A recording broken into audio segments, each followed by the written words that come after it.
Sabia que a paralisia congénita do quarto par é frequente nas crianças e é adquirida no adulto? Quer rever os exames complementares de diagnóstico, as opções terapêuticas neste grupo de doentes? Se sim, está no lugar certo. No episódio de hoje vamos abordar o tema do ABC das parésias do quarto par. Fique connosco, este é o Oftalmo GPS, em que navegamos com clareza pelo mundo da oftalmologia.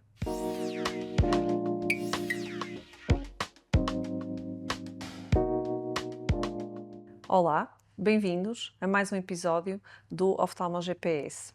O tema de hoje é a parésia do quarto par, o ABC da parésia do quarto par. E tenho aqui comigo a nossa coordenadora do grupo de oftalmologia pediátrica e estrabismo, a Ana Vitescada. Olá, Ana, bem-vinda e obrigada por teres aceito. E como é que nos vais conduzir hoje nesta nossa viagem? Obrigada, Cláudia. Isto é um tema muito importante, não só para os oftalmologistas que fazem estrabismo, mas também para todos os oftalmologistas, nomeadamente aqueles que fazem urgência. Eu trouxe comigo, para clarificar este tema, o Dr. Augusto Magalhães, que além de muitos cargos importantes que já teve e que continua a ter, está à frente da oftalmologia pediátrica e do estrabismo da ULS de São João.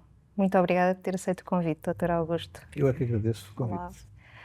convite. Começava por lhe perguntar, talvez o caso que associamos como mais típico, portanto, as parésias do quarto par numa criança unilaterais, que são geralmente congénitas, que sintomas e sinais podemos esperar? Ora bem, a primeira coisa que eu quero sublinhar é que, embora a parésia congénita nos dirija normalmente para a criança, muitas vezes elas só são diagnosticadas no adulto. É muito frequente que elas permaneçam não diagnosticadas de forma assintomática até a idade adulta, onde muitas vezes descompensam e então aí podem realmente dar sintomas. Partindo do princípio que estamos a falar, de facto, de uma parésia congénita na criança, é preciso termos sempre em conta que a criança faz adaptações sensoriais específicas e, neste caso, faz uma adaptação muito importante que é a capacidade de eliminar a sensação da torção subjetiva e, portanto, isso faz com que ela normalmente não se queixe de diplopia. O sinal mais comum de uma paralisia congénita numa criança é uma posição anómala da cabeça, é um torcículo em que a cabeça inclina para o lado oposto e às vezes roda também um pouco. Muitas vezes, esse é o motivo, aliás, de consulta muito frequente nas crianças pequenas, porque os pediatras e os fisiatras que muitas vezes recebem estas crianças pedem sempre o nosso apoio e a nossa ajuda no sentido de descartar a possibilidade de haver uma parésia do quarto par. Do ponto de vista sintomático, aquilo que é mais comum são os aspectos relacionados com a má postura. São as dores do pescoço, que muitas vezes elas também não verbalizam, e são sobretudo as queixas de cansaço visual, da estenopia. Do ponto de vista do nosso exame objetivo, na verdade há um torcículo e quando nós fazemos as manobras específicas, nomeadamente do Bialchowski, conseguimos muitas vezes despertar uma hipertropia, quando rodamos a cabeça para o lado contrário da parésia, portanto, para o lado contrário não, para o lado da parésia, portanto, esses são basicamente os sinais e os sintomas que encontramos numa paralisia congénita, partindo do princípio que é congénita, porque, como disse, muitas vezes as congénitas vão até a idade adulta sem serem diagnosticadas. Então, se calhar podíamos pegar agora nos adultos e como é que vamos distinguir num adulto uma parésia congénita descompensada noutras parésias do quarto par com outras etiologias, nomeadamente a etiologia traumática, porque o quarto par é o par craniano mais comprido, é o único par craniano que decusa e, portanto, é contralateral a sua inervação. E, portanto, se estivermos num serviço de urgência, aparece-nos um doente que tem queixas de uma diplopia não horizontal, que nós percebemos que é vertical, como é que vamos distinguir uma O primeiro aspecto que etiologia é da muito outra? relevante nesse diagnóstico potencial é a história clínica. Nós temos a capacidade de investigar, por exemplo, fotografias antigas desse doente. Se o doente tem, já na infância, alguma tendência para inclinar a cabeça, se o doente tem até uma hipoplasia facial de um dos lados, isso é um sinal muito favorecedor da possibilidade de termos uma paralisia congénita que descompensou, entretanto. Se, por outro lado, o doente não tem nada disso e tem uma hipertensão, ou se tem uma diabetes, então isso é um sinal, ou é, digamos, um dado que nos permite, com mais equidade, ponderar a possibilidade de ser uma paralisia aguda, de início recente. A diplopia por si só não é, ao contrário do que imagino que a maior parte das pessoas pense, por si só não é um bom sinal para fazer este diagnóstico diferencial.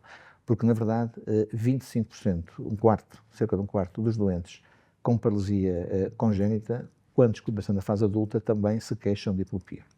Há um aspecto que é muito importante e que normalmente é possível investigar nos doentes com paralisias do quarto par, que é a capacidade de eles perceberem a torção da imagem do olho parético. Eu, aqui há uns anos, comecei a usar uma técnica de uma caneta, que lhe dizia, olha, tenho aqui uma caneta, agora você vê duas canetas, diga-me lá se elas estão as duas verticais ou se uma delas está inclinada. Portanto, isso é um bom teste para eles nos darem a conhecer se de facto têm essa percepção ou não da imagem inclinada. Havendo uma imagem inclinada, isso é muito a favor de uma paralisia de início recente. Porquê? Porque, como eu disse inicialmente, as crianças tendem a fazer uma adaptação sensorial subjetiva à imagem inclinada e, portanto, a existência de uma imagem inclinada é muito a favor de uma paralisia de início recente, nomeadamente traumática ou por causas vasculares.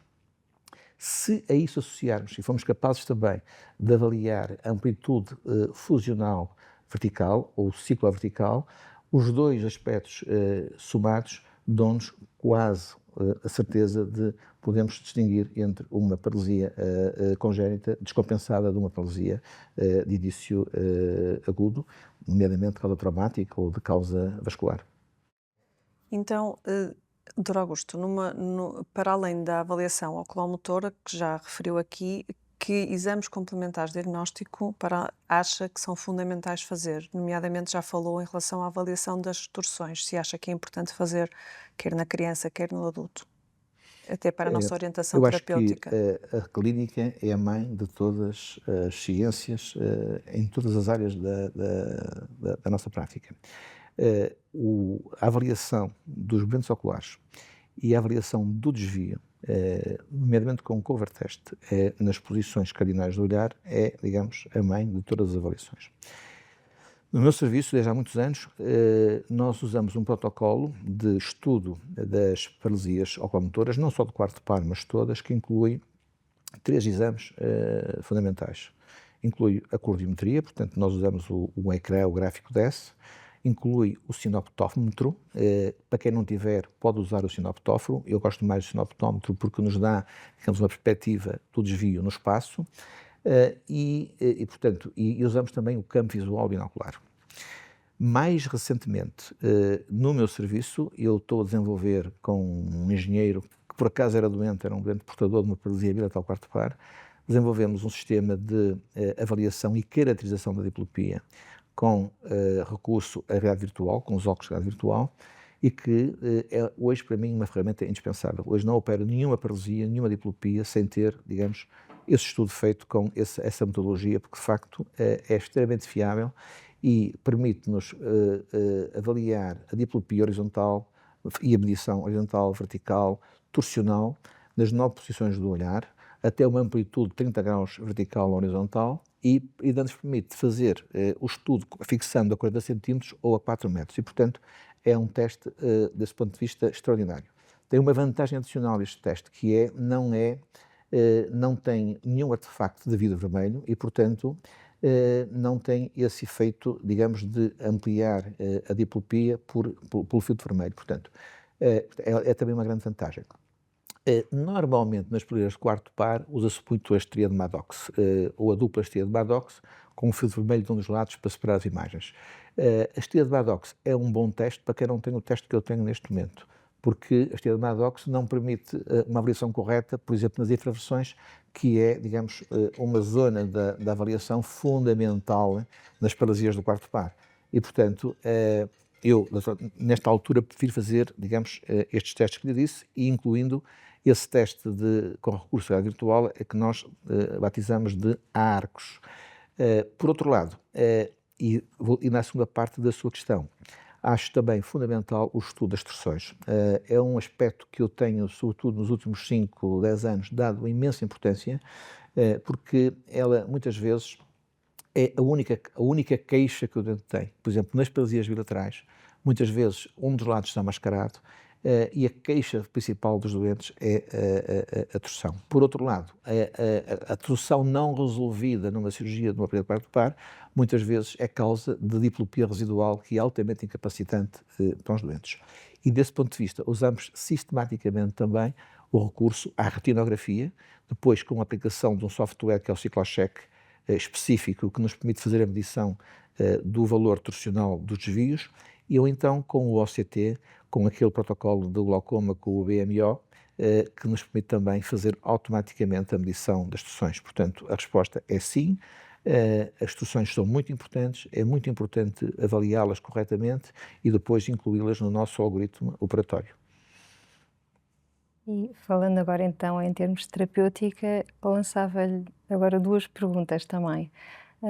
Todas as paralisias do quarto par são tratadas cirurgicamente ou há outras metodologias? E aproveitava e pedia-lhe para depois me dar 3 dicas relativamente a quem está a iniciar neste momento a sua carreira como estrabologista. Portanto, 3 dicas práticas para abordar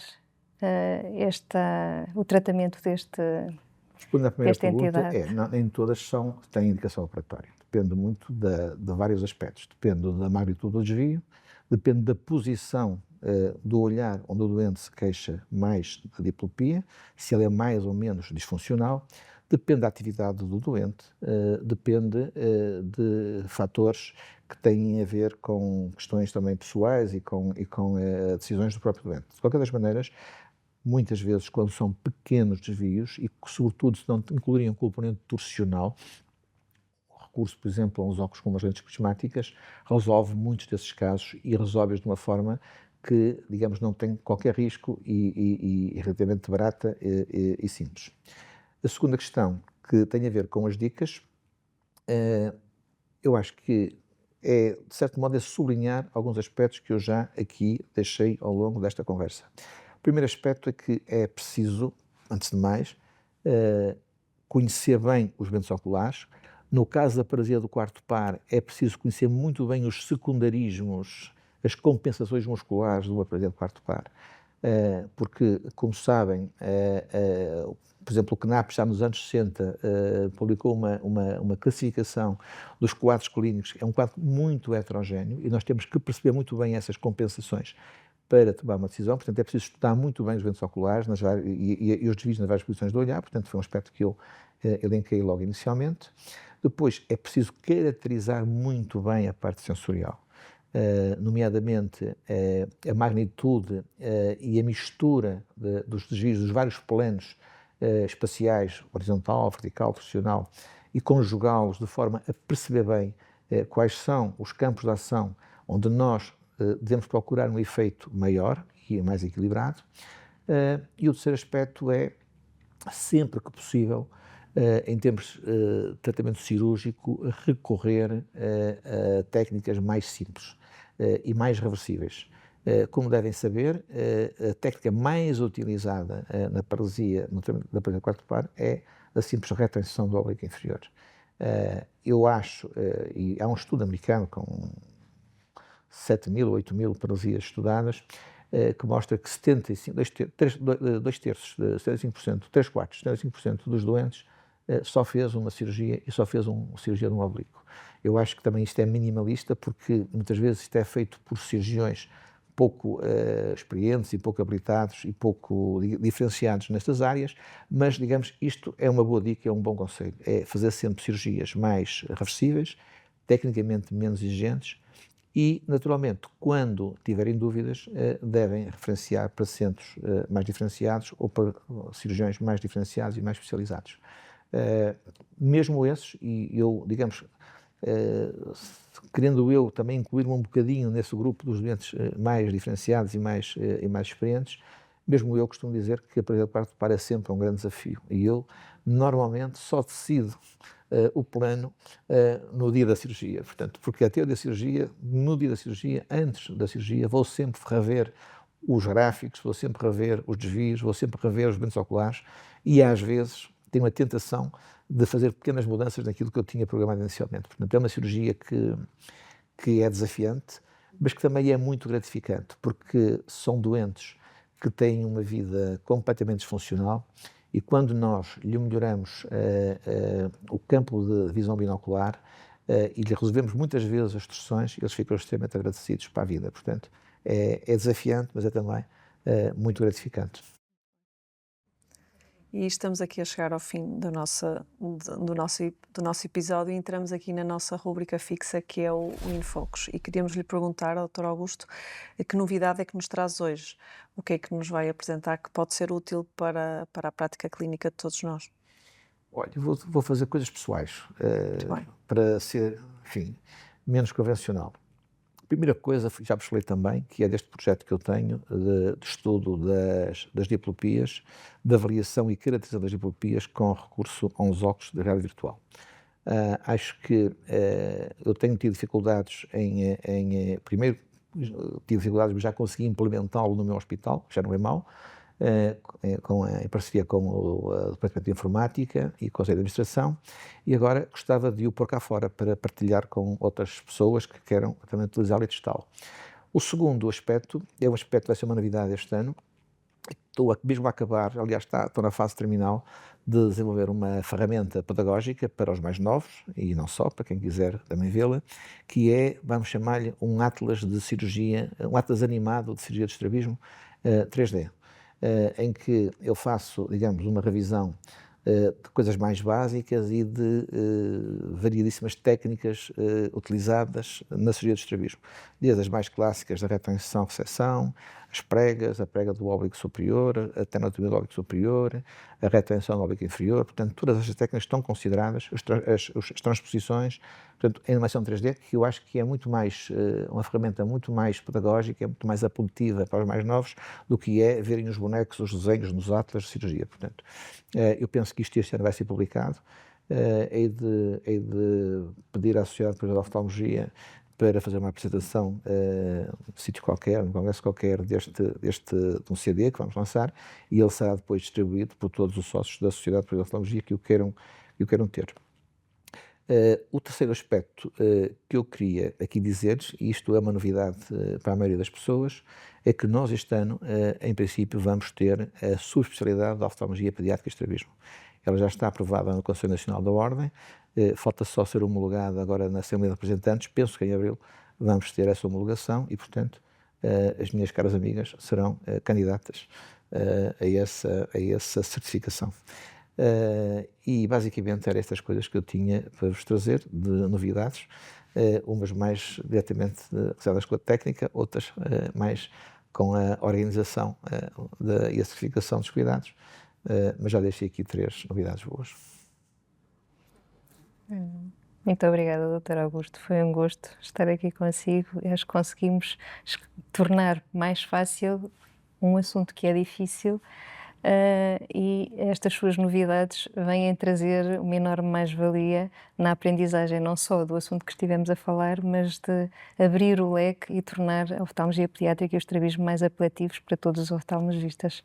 Muito obrigada, Cláudia, também pelo convite. Muito obrigada, Ana, e muito obrigada, Dr. Augusto, por este Eu é que episódio agradeço, extremamente gratificante. Eu é que agradeço o convite, a distinção, e como digo, imerecida, mas muito obrigado. Obrigada. E assim chegamos ao fim de mais um episódio do Oftalmo GPS. Este episódio vai estar disponível nas redes sociais, desde o site da SPO, ao Spotify, ao YouTube, ao Apple Podcast. Portanto, pedíamos-lhe para nos seguirem, para colocarem comentários e partilharem com quem acharem pertinente. E este foi mais um episódio, Oftalmo GPS, em que navegamos com clareza pelo mundo da oftalmologia. Obrigada, até à próxima.